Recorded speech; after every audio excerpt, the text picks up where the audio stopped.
Assalamualaikum warahmatullahi wabarakatuh. Halo anak-anak, bertemu kembali dengan Ibu Dwi Lucy Riyaduna.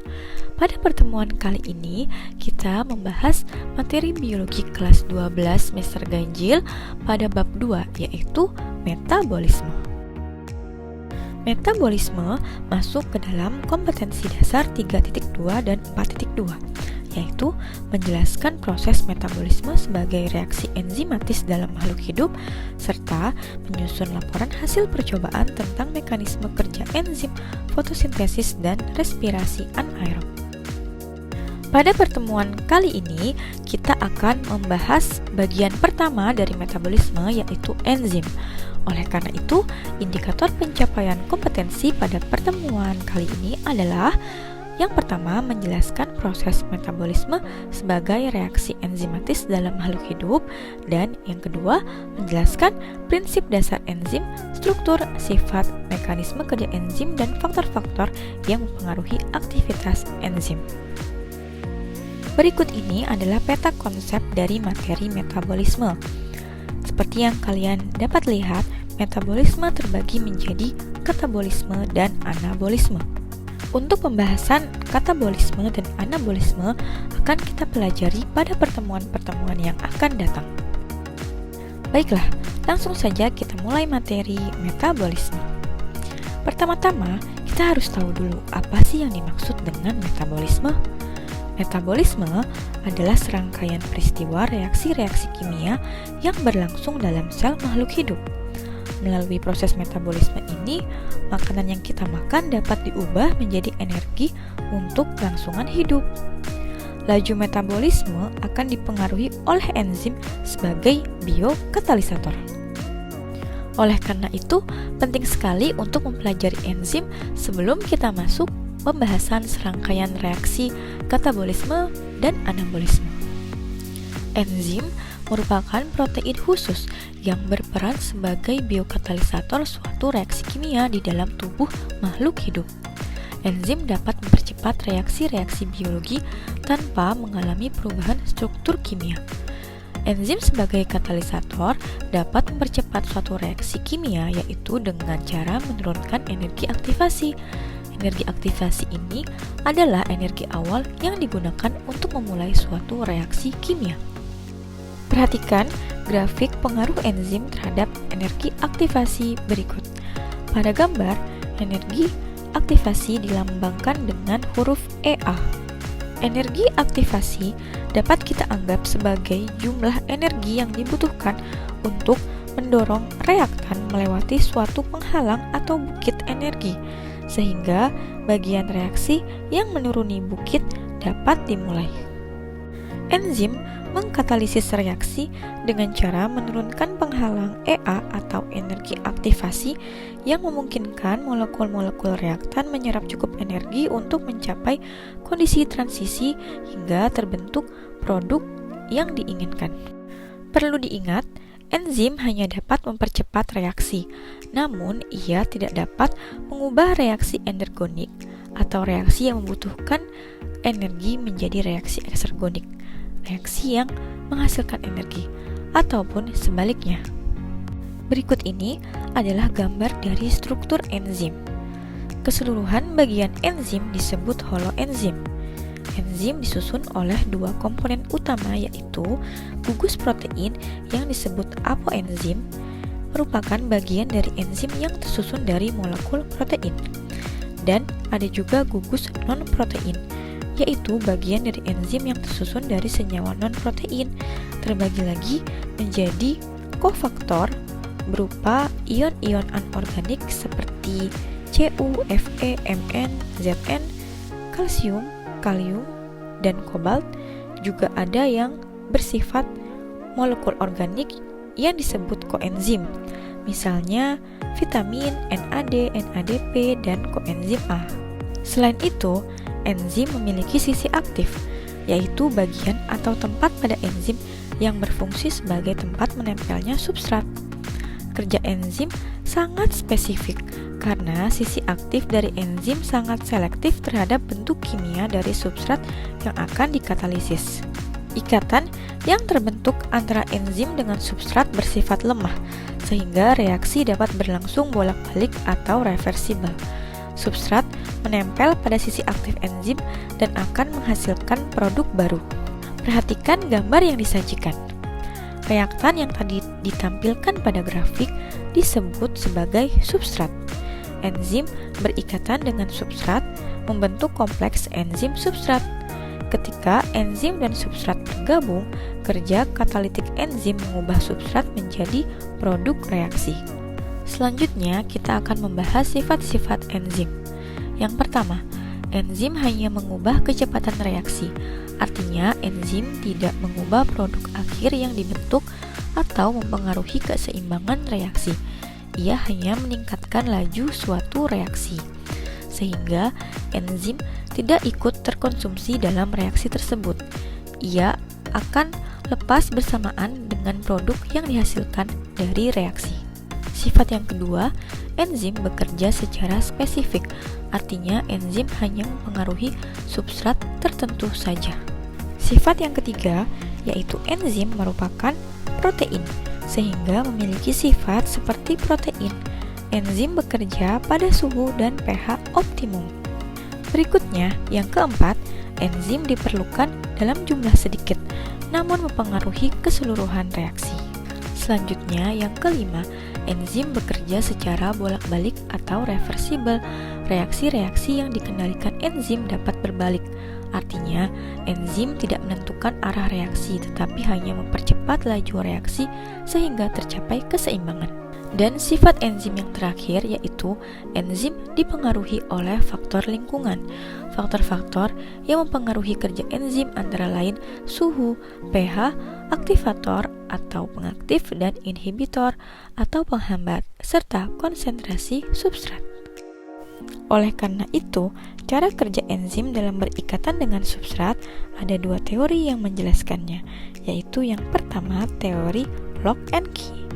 Teori lock and key menganalogikan mekanisme kerja enzim seperti kunci dengan anak kunci. Substrat masuk ke dalam sisi aktif enzim. Jadi, sisi aktif enzim seolah-olah kunci dan substrat adalah anak kunci. Teori yang kedua yaitu teori induced fit.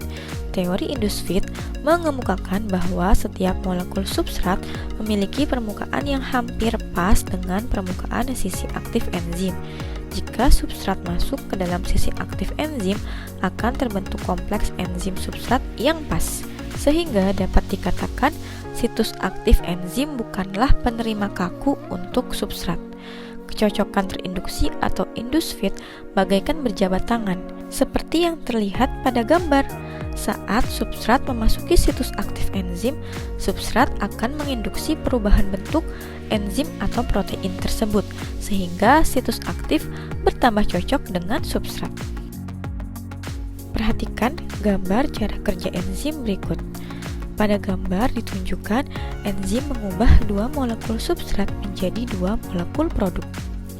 Ketika substrat memasuki situs aktif, enzim berubah bentuk sedemikian rupa sehingga situs aktifnya mengelilingi substrat yang dinamakan kecocokan terinduksi atau induced fit.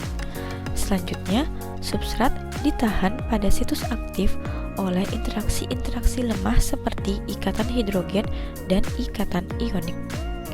Berikutnya, situs aktif dapat menurunkan energi aktivasi dan mempercepat reaksi dengan cara bekerja sebagai cetakan untuk orientasi substrat, menekan substrat dan menstabilkan kondisi transisi, menyediakan lingkungan mikro yang kondusif, dan atau berpartisipasi langsung dalam reaksi katalitik.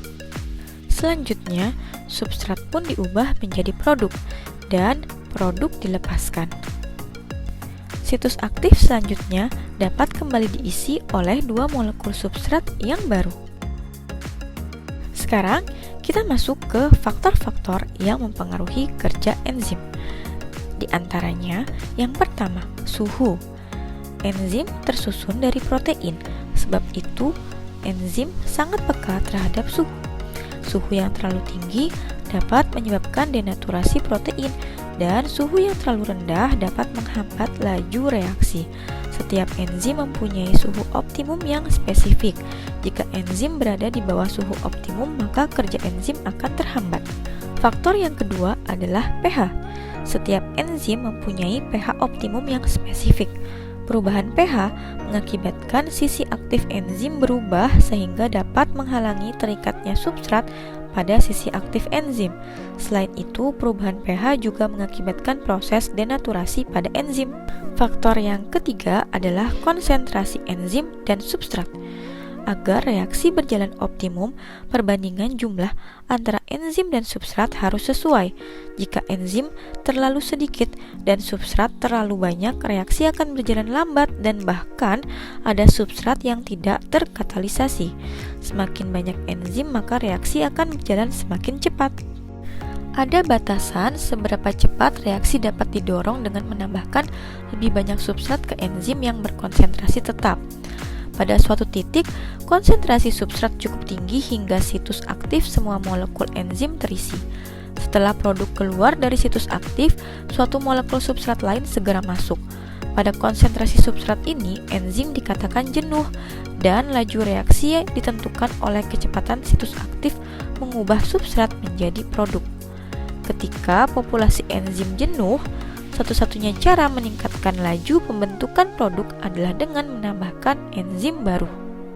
Berikut ini ditampilkan pengaruh faktor suhu dan pH terhadap kerja enzim. Seperti yang sudah kita ketahui, enzim memiliki suhu dan pH yang optimum untuk mendukung kerja enzim pada kondisi yang optimal. Kita bahas terlebih dahulu suhu optimal enzim. Setiap enzim memiliki suhu optimal, yaitu suhu saat laju reaksinya paling tinggi.